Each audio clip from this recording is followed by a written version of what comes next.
Bossing Vic Soto, nahanap na, isiniwalat na ang pwedeng itapat ng Itbulaga kay Uncabogable Star Vice Ganda. Yan ang pag-uusapan natin ngayong araw po mga kaparokya. Pero bago natin talakayin yan ay magpapakilala po muna ako sa inyo. Ako nga po pala si Mervin, ang tao sa likod ng YouTube channel na Kaparokya TV. Kamusta kayo mga kaparokya na way nasa mabuting kalagayan po kayo habang pinapanood niyo po ang video ko na ito. So yun nga po mga kaparokya, kamakailan nga po ay nag-guest or isa nga po sa participant ng The Age is Right.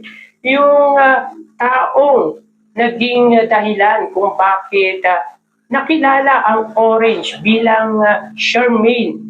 So talagang nag-viral nga po sa social media yung Charmaine dahil nga po sa taong ito. At yan nga po ay walang iba kundi si Jericho or mas kilala bilang Bait. At yun nga po mga kaparokya ay may nirecommend itong pangalan kay Riza May Dizon at isa nga po sa nirecommend nito ay yung Nicole. Subalit ayon nga kay Riza May Dizon ay ayaw niya sapagkat ang pangalan nga po ng kanyang kapatid ay Nicole. So another na recommendation ang ibinigay nito sa pangalan ni Riza May Dizon at yan nga po ay yung Ganda. So dahil dito guys ay humingi ng sorry si Bossing Vic Soto kay Vice Ganda sapagkat meron na nga pong itatapat ang Itbulaga kay Uncabogable Star Vice Ganda. So disclaimer lamang po mga kaparokya, for entertainment purposes lamang po kung bakit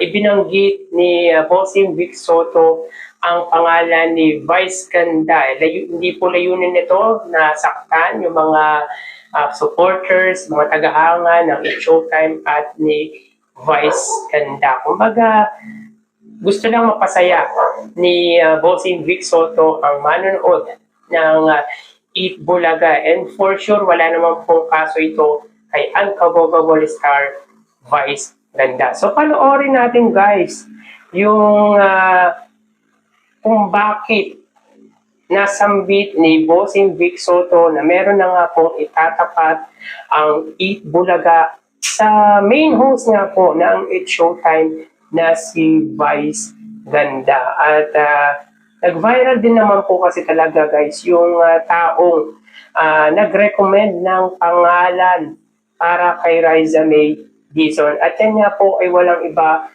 kundi si Bait or si Jericho. So, panoorin natin ito po guys, yung kanyang video. Totoo po. Totoo na sa'yo. Thank you. Ikaw din mas maganda. Ate Mahas, ito nga yung nag-viral yun na video. Panoorin po natin to, the regards. Pagiging nga? Ayun na siya. Sabi nagre-reklamo pa naman. Hindi kasi naman, naiinis naman ako. Kasi parang hindi naman ako pinag-isipan. Bakit naman? O diba ikaw ang pangalan mo ay Mango. At ako Mango ka, diba? Pero di mo ka naman. Ay, oo. Naman parang obvious naman kasi sa atin. Hindi, Orange. May ako ibang pangalan. Nakakamu pa naman. May point ka dyan. Kasi ginagawa nila ng paraan niya mga yan din. Dapat naman kasi gumawa ng pangalan. O, ano ba sana talaga ang gusto mong pangalan? Ay, gusto ko sana pangalan ay Charmaine. Ay, ang ganda to, no? Italong pamilyo natin yan. Sana naman ay mag-uwing. Oo, Charmaine. Charmaine! Ikaw pala yun! Yes po, ako po yun. Paano naisip ko? Actually, hindi ko rin alam. Pero ako po talaga, pag may nakikita po ako isang bagay, ginagawa ko po ng buhay. So parang ayoko na boring po yung life natin. So ginagawa ko po siya, nagagawa ko ng on-the-spot script. Tapos yan, feel na yun. So, Yun, okay naman. hindi, anong naging what process? Sa fruit. Paano mo naisip yun na sige, magbibideo ka ako at yung pangalan na Orange? Actually, ano po talaga siya, naisip ko na, orange na yung kulay, orange may pangalan. So, paano na siya, sana siya dalahin? Kaya ang ginawa ko, gawan ko siya ng script, ay gawan ko siya ng story para maaliw din yung mga tao. At the same time, di ba po meron tayong pinagdadaanan ngayon, like, ang gulo-gulo na ng Pilipinas, saan na tayo talaga dalahin niya. Gumawa talaga po ako ng content na magpapasaya po sa ating lahat. Pero bakit niyo po naisip na pangalanan yung Orange ng Charmaine? At Charmaine? Kasi, sabi po kasi Charmaine, parang nagkahalong sweet and sour. Alam niyo po, yun yung balance lang po yung kumbaga sa life. Kaya pwede ito ba yung Charmaine?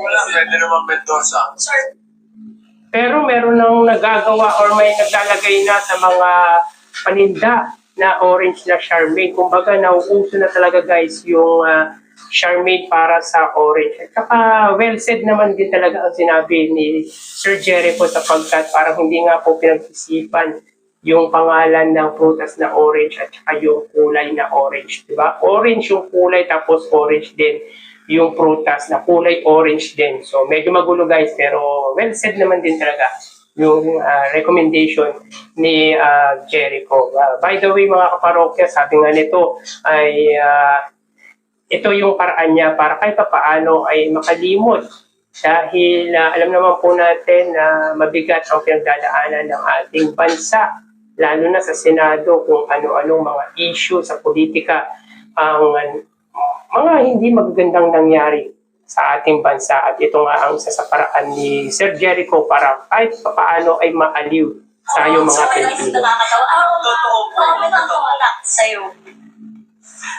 Yun din po yung mga support po ng mga tao nakakatawa din. Actually, yung pong ibang content, kinukuha ko din po minsan sa mga comments. At nag-reach out po sila sa akin na ganito ang gawin mo. Gawa ko daw ng script. Hindi nila alam. Nagawa ko din sa utak ko. Sige, issue na natin yan. Magpapatagal gawa tayo. Magpasaya na agad. Yan na agad nasa utak ko. Anong content po yun na kuha niya sa comments? Ay, yung ano po ay, actually yung una po ay yung hugasan ko na to. Ako po talaga nakaisip niyo. Hugasan ko na to, tapos maghihintay po, tapos biglang sasagot si Tita na, ayaw pala hugasan yan. Tapos bibitawan mo na agad. May bitawan ko na agad, sabi ni Tita eh. Mabilis ka usap. Tsaka rin, sabi din yung magko-concert si Taylor Swift. Ayun! Hello, si Taylor Swift ko nag-i-online na. Ayun, si Taylor Swift. Anyari kay Taylor Swift. Ay, ano po siya kakatapos ng concert niya? Pagod siya. Medyo haggard na. Pagod na. Pasikreto lang to, Pasikreto lang yan.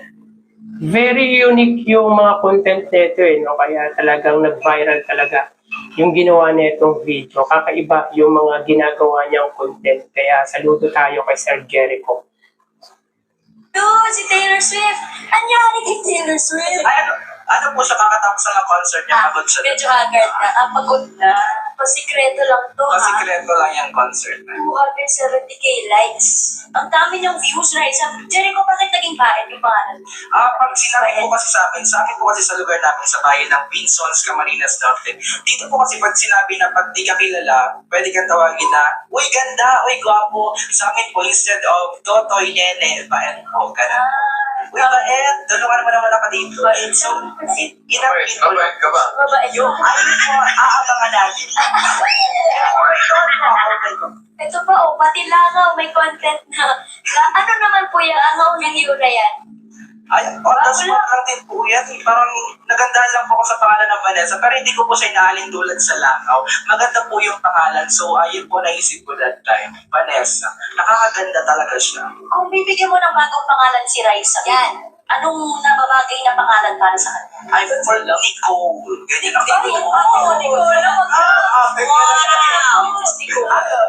Nicole, parang mas okay kung ganda na lang. Ganda na lang. At nandiyan na pala ganda na rin. Tawagin na natin ganda. Hindi mo naman sa Bakit? Ang bait mo talaga. Sorry lang, pangalan ko. Ganda na lang po. Sapat na po yun. Sorry, Vice Ganda, may tapos na kami sa lugar. Okay. Ganda po. Yun nga po guys, sabi ni Bossing Vic Soto ay may pantapat na nga daw po ang 8 Bulaga kay Vice Ganda. So disclaimer guys, hindi naman po parang malitin si Vice Ganda. Siyempre hindi naman po may iwasan na meron niya pong maglalabas ng ibang issue or gawing big deal yung sinabi ni Bossing Vic Soto. And for sure, wala naman pong masama sa sinabi ni Bossing at maiintindihan din naman po ito ni Vice Ganda. Actually, para sa akin guys, yung pagbanggit na iyon ni Bossing Vic Soto kay Vice Ganda ay patunay lang na nire-respeto nito ang unkabogable star Vice Ganda. Nire-respeto nito yung worth or yung kahalagaan niya po ni Vice Ganda dahil sa mga magaganda at malalaking contribution nito sa entertainment industry. Hindi para malitin si Vice Ganda, kundi kinikilala lang po ni Bossing Vic Soto ang isang unkabogable star vice ganda. So dapat bang ma-threaten dito si Vice Ganda at ang itatapat ng 8 Bulaga ay si Riza May Dizon? Well, ang sagot ay wala pong pwedeng pumantay kay Vice Ganda. Vice Ganda is Vice Ganda. Tito Vic and Joey is Tito Vic and Joey. Wala na pong pwedeng pumantay sa level na meron si Vice Ganda, ang iconic trio, at yung mga veteranong actor, actress na malaki nga po ang kinontribute dito sa ating bansa. So, sa mga followers, sa mga supporters ng It's Showtime at ni Vice Ganda, ay huwag niyo po sanang masamain ang sinabi ni Bossing Vic Soto sapagkat parte lamang po ito ng kanyang pagpapasaya at pagpapatawa sa kanilang manunood. And yet ay magkakilala naman na po si Bossing Vic Soto. Well, in fact, di ba, na nagkaroon nga po ng rumor na magkakaroon nga po sila ng sarili nilang movie or magkakaroon po sila ng team up this coming MMFF. But yun po ay rumor, hindi pa po sigurado kung matutuloy nga po yung pelikulang gagawin ng mga main host ng noontime program dito sa bansa. So, yun lamang po guys. At wala naman pong dapat ikatreten si Vice Ganda sa itatapat ng 8 Bulaga sa kanya.